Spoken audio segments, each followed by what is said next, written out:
A little over a week after Jesus preaches the Beatitudes and feeds the multitudes, he went away to pray. In other gospel moments when Jesus goes away to pray, he tends to go by himself. This time he invites 3 disciples along: Peter, John, and James.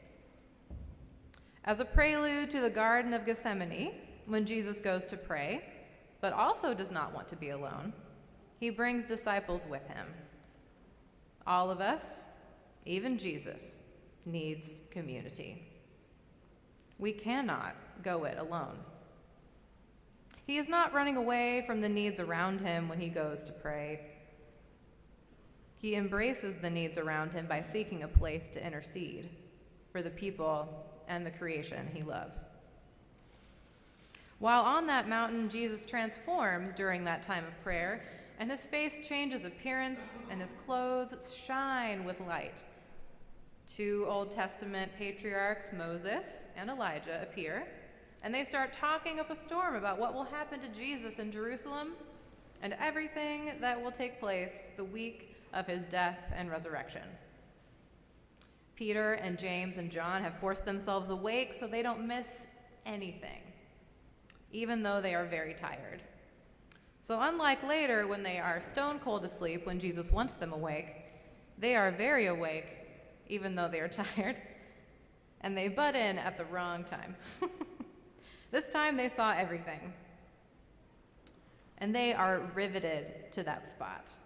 They are in such awe of what they are witnessing that they cannot help but force themselves to stay up on that mountain, no matter how afraid they might be, no matter how speechless they are, while Jesus talks with Moses and Elijah throughout the night.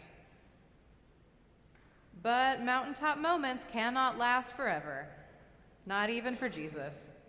And eventually Elijah and Moses get ready to leave, and as they're leaving, Peter has this stroke of brilliant thought, and he decides to tell Jesus why it is so important that he is there and why Jesus chose him to be on that mountain. He thinks it must clearly be something he needs to do, something to make himself helpful. And so he basically says to Jesus, "Thank goodness we're here to help. James, John, and I can build some dwellings for all of you. This is a great plan. Aren't you so glad that you asked me to come up here with you, Jesus? Aren't you so glad that you didn't go by yourself because you need me to build something for you, and for Moses and Elijah, of course." But before Jesus even can muster a response, a cloud appears and surrounds them. And a voice comes out and says, "This is my child, Jesus, so listen to him." And after that, it's like nothing happened. Jesus is alone, his face is no longer different, his clothes no longer shine, and the night has returned to its stillness, and the only clouds are the ones high above in the sky. You might have noticed that this is the only line that Peter speaks in this entire passage, and the rest of the disciples don't say a word. It is very ironic to me that they are there just to witness and not to speak, and that we never hear the conversation that Jesus has with Moses or Elijah. They stay silent the rest of the night, they return to prayer and eventually to sleep. They don't tell anyone what they experienced that night and keep it to themselves, according to Luke, until later on. So as they go down the mountain, the crowd, presumably some of the same crowd or a newer crowd from the multitudes that were fed and the sermons that were preached earlier, the crowd is there waiting for Jesus and Peter and James and John. And a father in this crowd shouts out, "My only child, my son, is sick and needs healing. Can you help him?" And Jesus seems angry and grieved in his reply.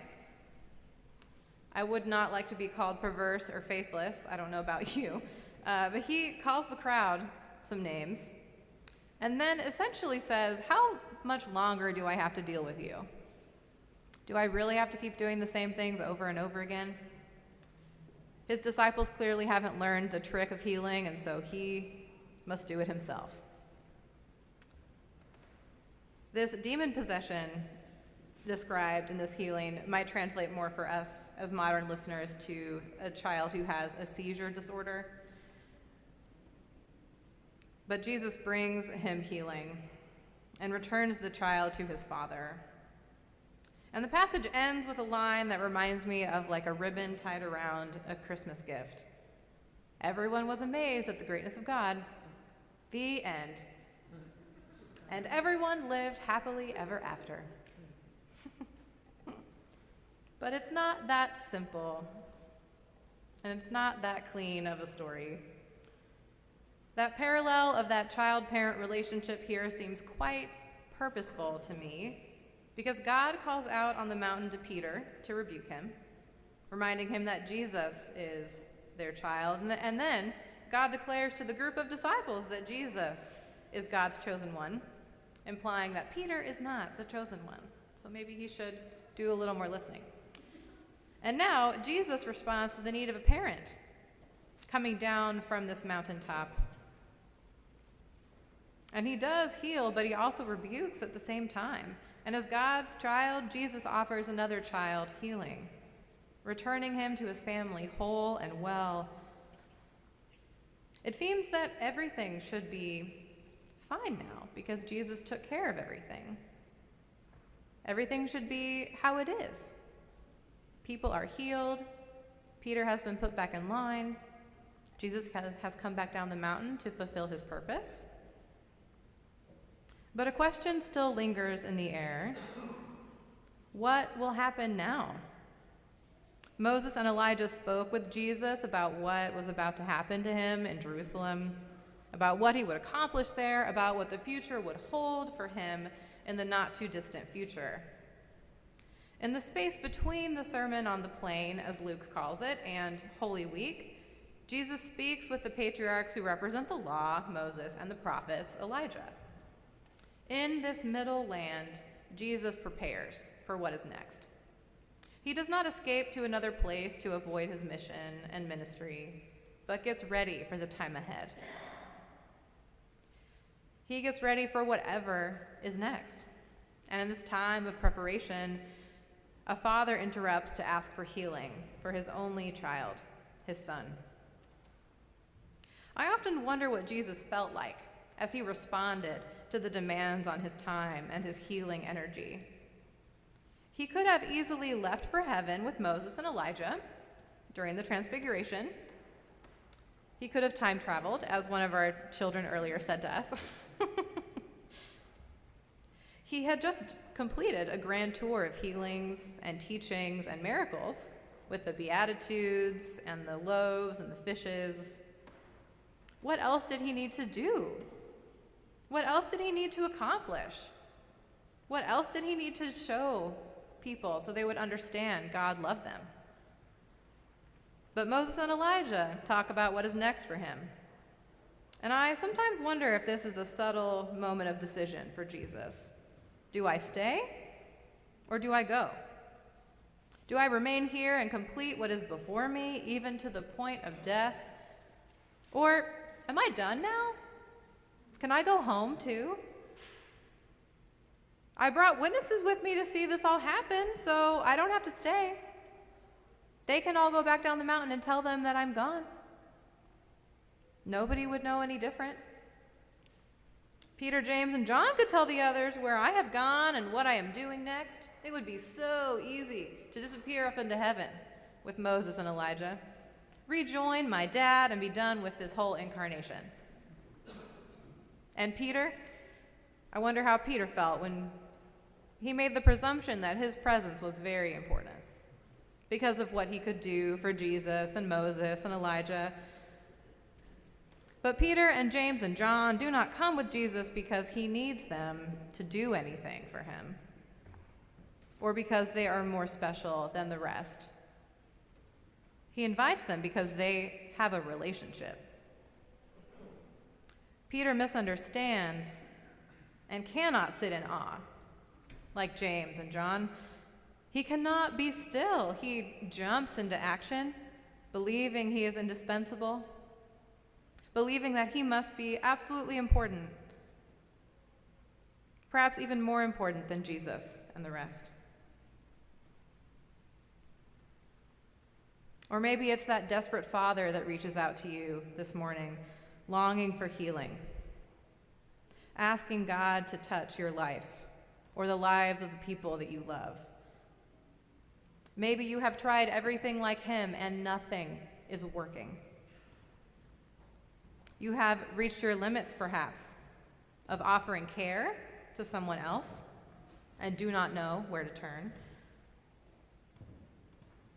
Maybe you are burnt out or hopeless or yearning for someone or something to alleviate the burden that you carry.